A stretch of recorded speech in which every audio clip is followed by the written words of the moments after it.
Kebanyakan bonsai yang sedang hamil dan bonsai baru mungkin bertanya-tanya, kapan ya payudara akan mulai memproduksi ASI? Ditambah lagi kekhawatiran bonsai tidak bisa memenuhi nutrisi si kecil. Dan harus melakukan apa ya? Nah, yuk. Jangan kelamaan galaunya, lebih baik simak dulu penjelasan berikut ini. Tapi sebelum itu, jangan lupa tekan tombol subscribe dan nyalakan loncengnya supaya bonsai nggak ketinggalan video terbaru dari channel ini.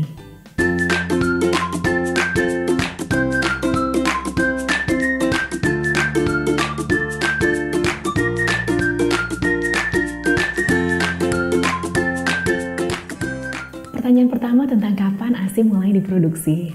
Bonsai tahu nggak sih, meskipun menyusui itu nggak dimulai sampai bayinya lahir, tapi sebenarnya bonsai sudah mulai memproduksi ASI di pertengahan trimester kedua loh. Jadi selama trimester kedua ini, payudara mulai mempersiapkan kolostrum, yaitu makanan pertama yang diproduksi payudara untuk debay. Warnanya agak kekuningan dan keluar sebelum ASI. Nah, ini sebenarnya mulai diproduksi dari minggu ke-16 sampai 22 kehamilan.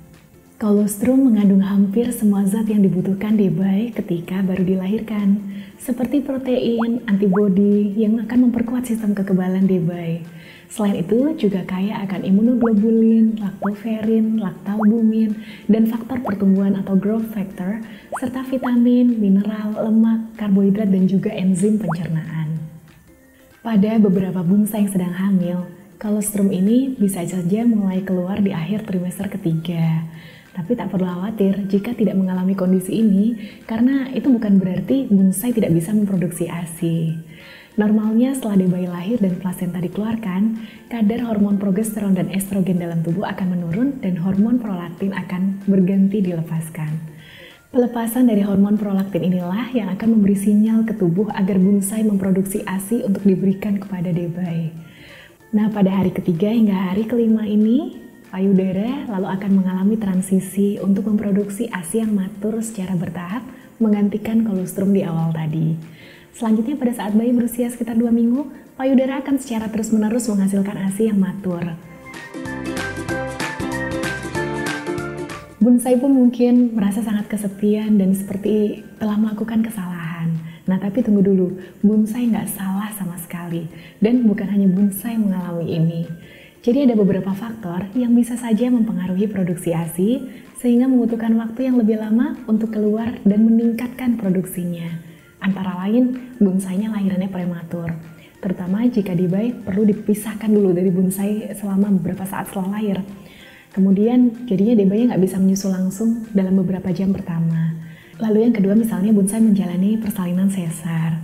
Stres atau kelelahan setelah melahirkan, misalnya karena depresi postpartum, persalinan lama, atau operasi sesar darurat, kondisi medis tertentu lain, misalnya diabetes, gangguan tiroid, atau anemia dan retensi plasenta, ini kadang-kadang bisa menimbulkan traumatis atau perdarahan setelah persalinan.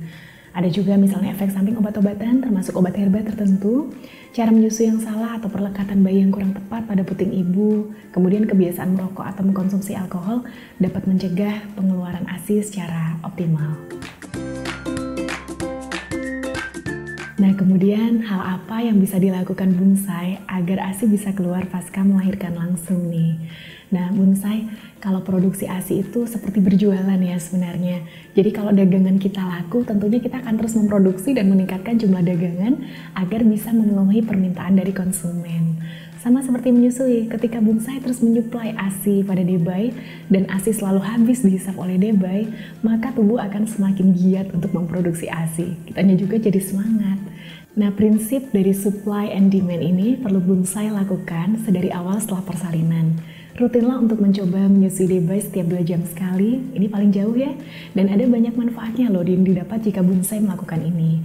Pertama, debay akan secara teratur belajar mengisap, yang mana isapan ini adalah rangsangan terbaik untuk payudara memproduksi ASI. Kedua, terjadi kontak skin to skin yang bisa meningkatkan daya tahan tubuh bayi, mempercepat bonding, bahkan dapat menurunkan stres yang bonsai rasakan. Tapi prinsip menyusui jangan beralokasi pada waktu, tapi prinsipnya adalah on demand, ya ini semau bayi dan sesering mungkin.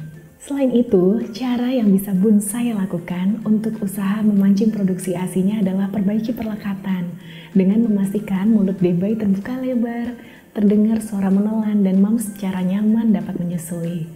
Kemudian bisa juga dengan pijat payudara sebelum menyusui untuk merangsang aliran ASI. Dan juga jangan lupa banyak minum dan sempatkan untuk beristirahat cukup ya. Kemudian perlu nggak ya diberikan susu formula jika beberapa hari ASI ini nggak keluar juga? Bukan rahasia lagi bahwa mengasihi secara eksklusif sangat dianjurkan untuk debay usia 0-6 bulan. Artinya debay hanya mengkonsumsi ASI tanpa perlu mengkonsumsi susu formula atau susu buatan. Hal ini karena ASI adalah makanan terbaik bagi bayi dan kandungan gizinya tak akan tertandingi oleh susu formula merek apapun. Lalu bagaimana jika suplai ASI-nya terhambat? Bonsai, yang namanya keputusan untuk memberikan susu formula itu adalah keputusan yang sangat besar ya. Bonsai bisa berupaya untuk konsultasi ke dokter spesialis anak atau juga konselor dan konsultan menyusui untuk dukungan menyusui agar bisa ditelaah kenapa kira-kira belum keluar, kemudian akan dibantu posisi dan perlekatan yang baik. Kemudian juga bonsai akan diberikan konseling dan juga dukungan supaya dapat mengencourage atau mendukung proses penyusuan secara baik dan benar. Nah, lalu sebaiknya bonsai juga melanjutkan konsul dengan dokter spesialis anak untuk memantau kurva pertumbuhan dan perkembangan. Selama masih sesuai, bonsai tetap semangat ya, dan kita pantau secara berkala bagaimana perkembangannya. Jadi bonsai perlu ingat ya, bahwa pemberian susu formula ini wajib berdasarkan pemeriksaan dokter dan atas indikasi. Ini pun pemberiannya juga harus diawasi, karena supaya tidak menyalahi kode etik pemasaran susu formula. Sebaliknya, bonsai bisa mencoba untuk rutin mengosongkan satu payudara, lalu juga berpindah ke payudara lainnya. Nah, sebaliknya, bonsai sebaiknya fokus untuk terus memberikan ASI juga. Kemudian yang namanya proses belajar ya bonsai. Jadi bonsainya belajar, debaynya juga belajar. Tentunya membutuhkan waktu untuk bisa dan terbiasa. Pada akhirnya, perjalanan menyusui setiap bonsai memang tidak akan sama dan memiliki tantangannya masing-masing. Namun percayalah bahwa tubuh bonsai diciptakan dengan sempurna untuk mengandung, melahirkan, dan menyusui debay. Jadi, semoga bonsai tetap bisa semangat mengasihi debay ya.